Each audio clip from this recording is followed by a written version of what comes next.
روز 22 январ соли 2024 президенти тоҷикистон эмомалӣ раҳмон дар чорчӯби сафари давлатияш ба амороти қатар дар пойтахти ин кишвари халиҷи форс шаҳри дафа бо аъзои тими миллии футболи тоҷикистон мулоқот кард. бино ба иттилои хадамоти матбуоташ, эмомалӣ раҳмон бо футболбозон пиромони масоили рушди футбол дар тоҷикистон, дастгирии давлатии соҳа, оммавигардонии футбол ва фаъолияти федератсияи футболи тоҷикистон суҳбат ва ҷавононро ба ватандӯстию ватанпарварӣ даъват кардааст.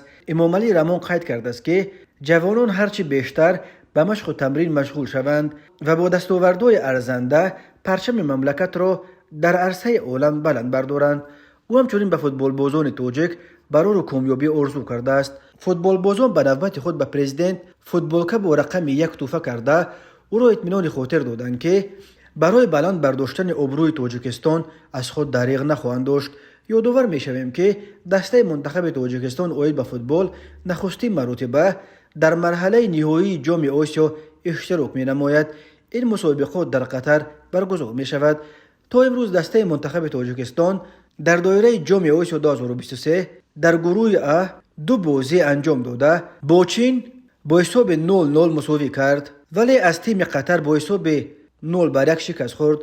шоми 22 январ дастаи мунтахаби тоҷикистон дар шаҳри дафа бо дастаи мунтахаби лубнон рақобат менамояд. тоҷикистону лубнон баъди 2 даври аввал ҳарду ҳамагӣ якимтиёзӣ дошта дар 2 зинаи охирини ҷадвали гурӯҳи А қарор доранд.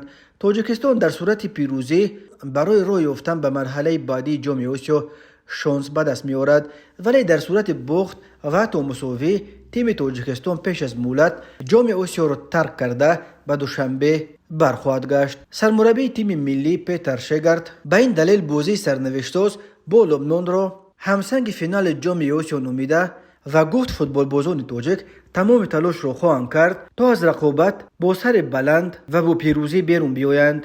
дар ҷараёни сафари эмомалӣ раҳмон ба қатар, ки сафари давлатӣ аст, дар дафъа байни тоҷикистону қатар 9 санади ҳамкорӣ ба имзо расид.